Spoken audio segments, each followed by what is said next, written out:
Okay, this is a video about the 7mm eyepieces that you can choose and use. 7mm is a high power and low focal length eyepiece. You cannot use it at all conditions. Atmosphere will really limit what you can see with it.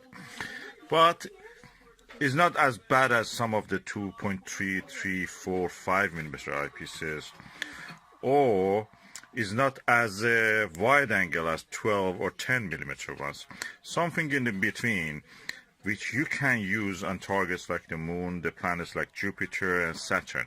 So it's a good range of eyepiece if you have holes in your eyepieces that you want to cover in the range of the eyepieces that you have in your eyepiece set. So I have here a set of eyepieces like that, and I will go through it with you. Of course, first we have to remember that there are eyepieces which are not very far from that range that I mentioned. One of them is, for example, 8mm eyepieces. There is not much 8mm eyepieces. This is a Starguider ED 8mm one. Quite large lens. It's comfortable to use, and yeah, it's not bad. The price of it, you can buy it second hand, anything between 30 to 35 pound. New one is 43, so not very expensive considering that the quality is quite solid. There are Plossl eyepieces like this one that I have here, 7.5mm one, which is have a very tight eye relief. You have to practically get very close and personal with the eyepiece to see anything. But if you can live with it, and if you don't have enough budget, this can be a good choice. It's a Plossl at the end of the day. It has a good flat field of view, is relatively cheap. You can buy it as little as £10, sometimes even less in the places like auction sites, eBay and other places, or a little bit more new. It's better than the Ramstein and the Huygens ones. In the other range of the 7mm, I have a few here. You can get again, for example, something like a Meade 6.3mm eyepiece, which is here. Again, is a Plossl, very tight angle of view, but again, if you can live with it, it gives you a it really give you good results. It has a, I should correct myself, tight eye relief, so you have to really take your eye close to it. If you're wearing glasses, you should remove your glasses to look in with this eyepiece to see anything. More comfortable one is this 6mm eyepiece, Planetary, TMB Optical Planetary 2 6mm. SW stands for super wide angle 6mm. It is one of the cheapest you can get. £23 in Britain, in America probably £30, in Canada around 35 to 40 pounds, Australia the same, and rest of the world you can calculate it based on the exchange rate. This is one of the best eyepieces you can buy. Big lens, good eye relief, nice packaging, good feel. The eye cup can be turned. You receive it, you think that is loose. It's not loose. You have to, you can loosen up, bring up the eye cup, so it has a good eye relief, or you can tighten it up, and the eye cup will be smaller. The distance between your eye and the lens. And it has a big lens, good quality, £23, really good. Second hand, even probably cheaper, you can get it. And then we come to Plossls, Meade and Celestron Plossls. They are again with the very tight eye relief. You have to get your eye very close to the lens to see it, but usable. You can use it. If you are short of budget, go for these ones. They are good. And this is a rare eyepiece, this one, Bertele B 6mm. B stands for Bertele. It's a patented eyepiece by the US Army. The modified versions of it are made by Russians and by Japanese. This one is Japanese, Asahi Pentax. It's from Asahi Pentax 60mm telescope. It has a field of view which is 60mm. Field of view of the Plossl is 42 millimeter to 45, sometimes 50. The field of view of this one is 62 degrees. And field of view means the tightness of the hole that you look through it when you completely, your eye is closed. So the bigger is this, you can see bigger portion of the sky. The tighter it is, you see a tighter portion of the sky. So that's a Plossl, a bigger angle of view, something like that. You see less of the body of the eyepiece and see more of the sky. And this has a 60 to 70 millimeter, comparable to a TeleVue Nagler almost. And this is a good eyepiece. I'm telling you, this is a good eyepiece. I have another one of these 17.5 millimeter. One of the brightest images I've ever seen I got with that one. But these are eyepieces if you don't have any 7 millimeter one. 7 millimeter is something in between this range. I can introduce you to something like the 7.2 millimeter Antares Speers-Walker eyepiece, super wide angle series 2. Good eyepiece, quite heavy for the 7 millimeter ones. Long, quite heavy, tall, and good eye relief, and build quality is good. The only thing is that it may be a little bit more expensive, or you cannot find it. It's made in Canada, and it's difficult to find it these days. You may come across it sometimes, but not really all the time. It's good. It's not very good, but it's good. It's acceptable. It gives good views. This is a 7 millimeter TMB Optical Planetary 2 7 millimeter eyepiece. It has a big eye lens, good smite or kind of Barlow at the bottom. Really good quality, solid. Again, the eye cup can be brought up. So for such a cheap eyepiece, really very good build quality. And if you are short of cash, in this range 7 millimeter, you cannot find anything better than this. For less than £23, you can have this eyepiece. Eye relief very good, so you don't need to really go very close to this. You can see the whole picture. The field of view is 62 millimeter, 62 degrees. This one is 82 degrees, very comfortable. This one is a bit tighter. But we come to the better eyepieces here, but in a different price range. This is a TeleVue Nagler 7 millimeter. This is the original or tape one. And now we have the eye relief was around 11 to 13 millimeter, I think. Very tight, but not as tight as this one's or this one. But relative to this one's, the eye relief was tight. But I'm telling you, if you find it about this one, £80, I was lucky. Usually it sells around 150, 120, anything around that price. The TeleVue Nagler tape 6 7 millimeter is around that price. This one 120, 130, 150, depending on the greed of the person or how much you need this actually. I must say this has given me the best views of some of the craters on the moon. The craters that were visible with this one, they were not visible with this one. You could see hint of it. And with this one, no, you could not see also. So this is a really good eyepiece in that range. So all in all, if I want to recommend eyepieces, if you're rich and you're not short of cash, this TeleVue 7 millimeter is for you. Nagler, anyone is original or later ones. If you're short of cash,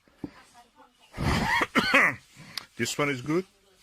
If you're lucky to find something like this, 82 degrees, that is also 82 degrees, I must say, but very tight eye relief. Or field of view is 82. This is 82. It's rare. You may not find it really, so don't bother to look for it. Probably you need only luck to find one like that. All the time, you remember you can have Plossls if you're short of money. Always remember you can use it TMB Planetaries. They're very good. A little bit higher in price is the Starguider ED 8mm.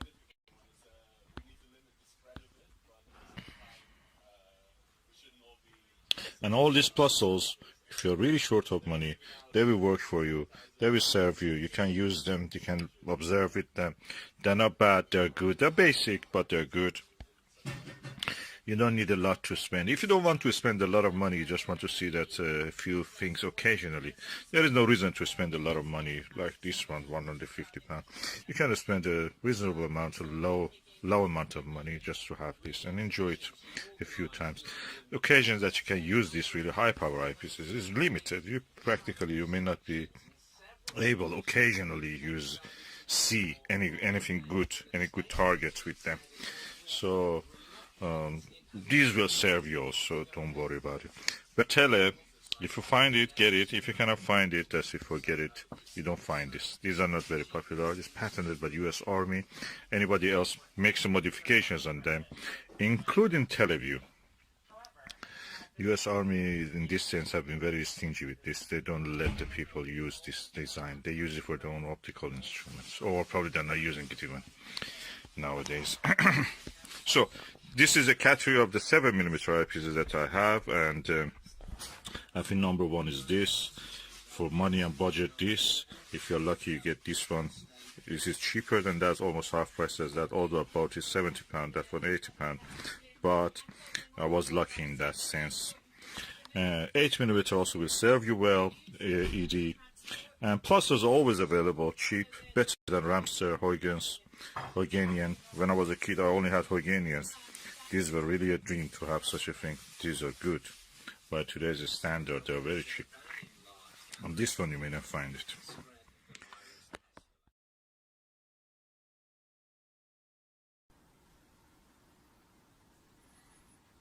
Okay, change the resolution to 4K. Hopefully you will not see much pixelation. You will see anyway, but not as bad as it was.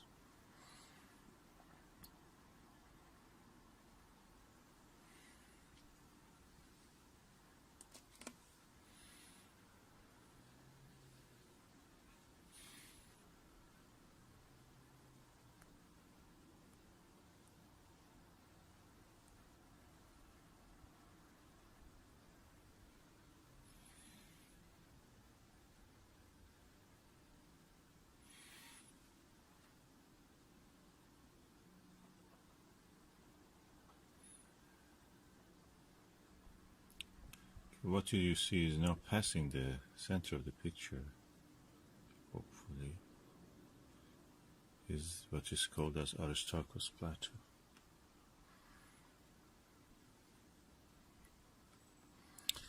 And the light is not very good, and also the clouds are causing a little bit. And you can see the color of it is different.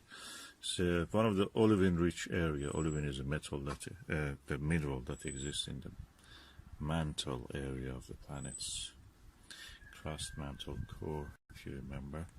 These are the layers of the planet's planetary bodies, which are made of rock or any other thing that has this kind of layering. Any object, differentiated object, gravitational differentiation. So it's now passing the center, top of the center, above the center. And the brightest spot is the Aristarchus crater itself.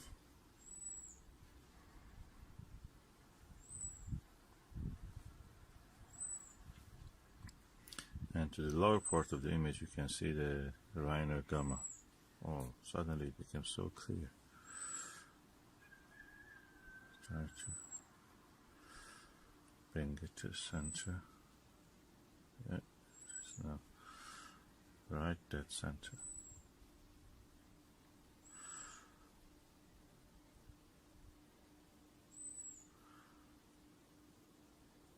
I'm doing all this with my mobile camera, but I use a bracket. It's one of these ones that I bought. Digicam attachment adapter. I bought it from China.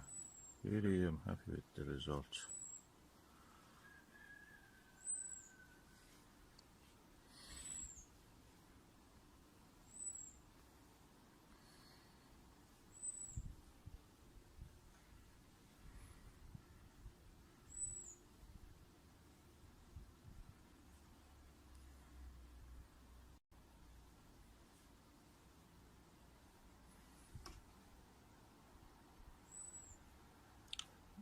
you're looking through the eyepiece directly.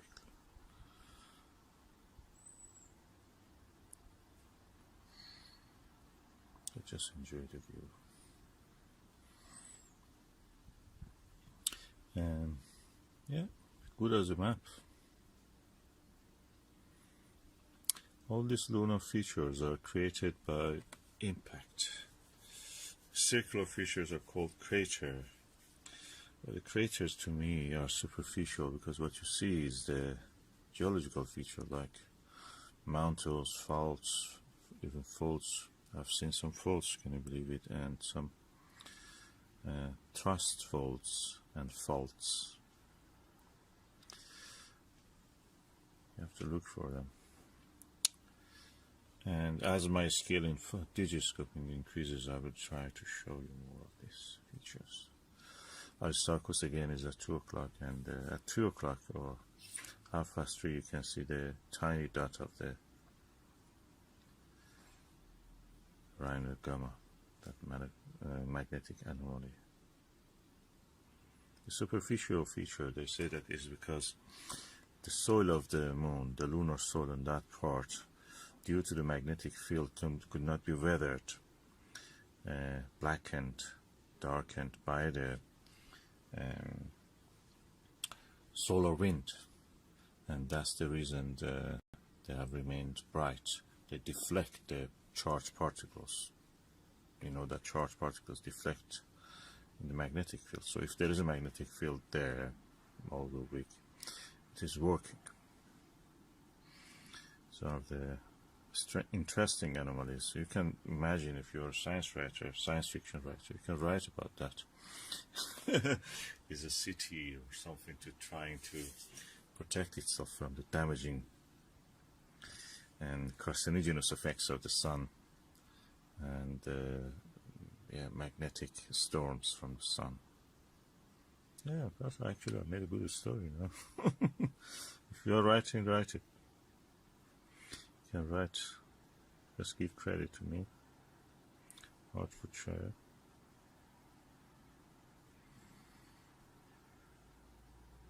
Beautiful, magnificent Caucasus Mountains.